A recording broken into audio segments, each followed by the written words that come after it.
On these kind of social objects. The first project is heavily social, and it's called Miranda. It's about security for your civil rights, and it's basically a black box recording device that records everything that happens to you when you're under arrest. So the brief was to design for security in the 21st century, and choosing this always common area of rights for protesters, the question became, could a tangible object protect something as intangible as your civil rights? So Miranda is going to record audio, video, motion, impact, force data, and beam that over cell phone data networks to third-party observers.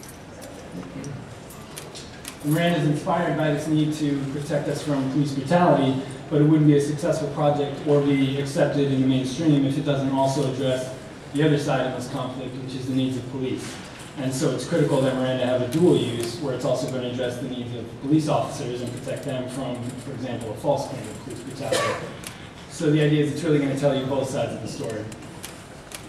And this is the image that inspired the concept. So we're seeing here this imbalance that exists between these two sides that often clash.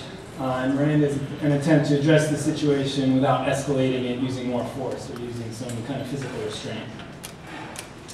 So briefly looking at the features and design, it's going to use triaxial accelerometers to record the impact and the force data. It's the same thing that's used in the shipping and freight industry to track damage to shipments. It's used, we've seen it many times today, the Nintendo Wii.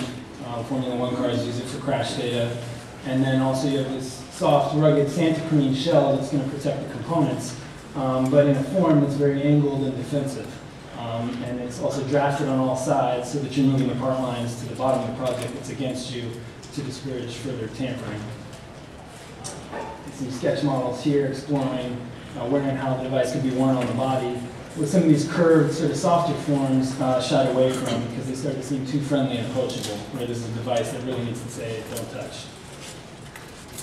Some ideation exploring ways to attach the device, which eventually led to using this high visibility label. And so here's Miranda in use. So protesters have been given this device after arriving at a demonstration, and they're going to stick it to themselves with this really high visibility, intentionally so, label, snap its outer protective shell down over that, and then when they activate the device, that starts the recording and streaming of data to third-party observers. In this case, the device sponsored by the ACLU.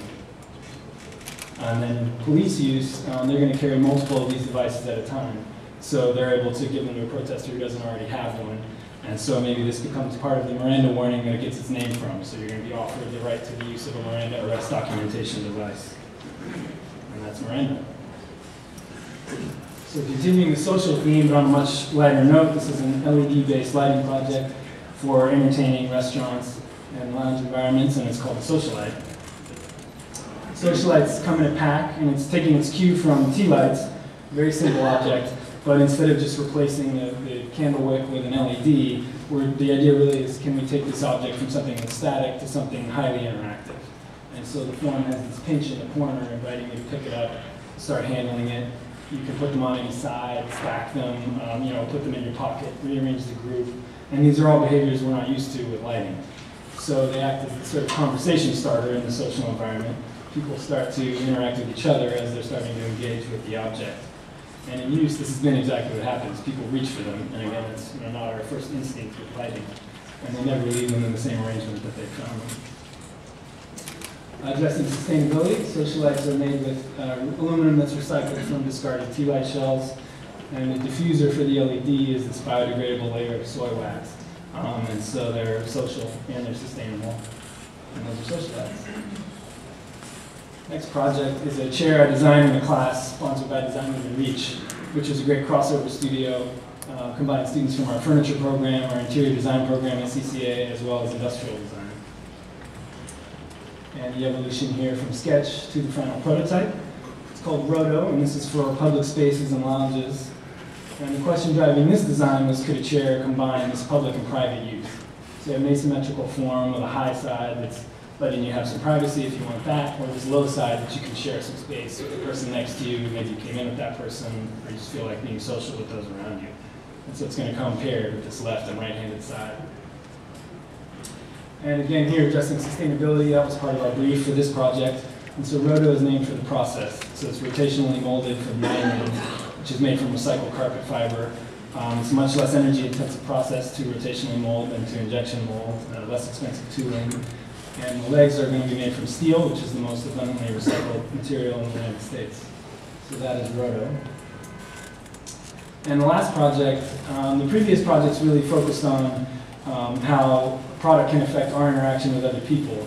So this is a shift to our interaction with the object directly and rethinking some common behaviors we already have around a known object.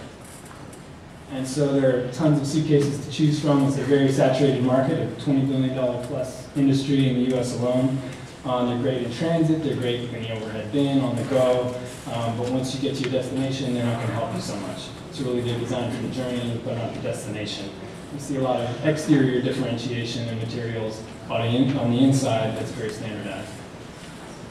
So I researched how luggage is really getting used in hotel rooms and guest rooms, and had people that were going on trips bring a digital camera along and document the state of their bag, the state of the things they brought, the state of their room during their stay. And whether they had a $50 Target bag or a $500 Tumi bag, it's the same behaviors that keep popping up and the same needs not being met. So we're seeing bags exploding all over the room, we're seeing stacks of clothes outside the bag. Here's some more hanging clothes on a chair, one of the most common features, or functions, sorry, things that people do, behaviors, using the bed and the floor for organization. So the luggage has really just become this vessel to get our belongings to the room, and after we get there, we're on our own. So here's some sketches and models trying to take this approach of designing for the destination. And the final direction evolved from the red sketch model you see on the left corner, which is driven by this idea that could you just have a piece of furniture that you can collapse and roll away on a trip. And so here's the final concept. It's furniture that goes with you. So it's hinged, so the top closes down into a suitcase, and then you just extend the handlebar and you go. With this upright modular bin system inside with these bins that open out on a sort of triangle hinge. So you're going to file your clothes away vertically inside like a filing cabinet. So you can get to the item in the middle just as easily as the item in the front, which you can't do when you're flat stacking in luggage that's horizontal. And so really it's a new way to interact with luggage, a new way to live in your hotel room. And that's the type of project I'm most interested in, and that's my work.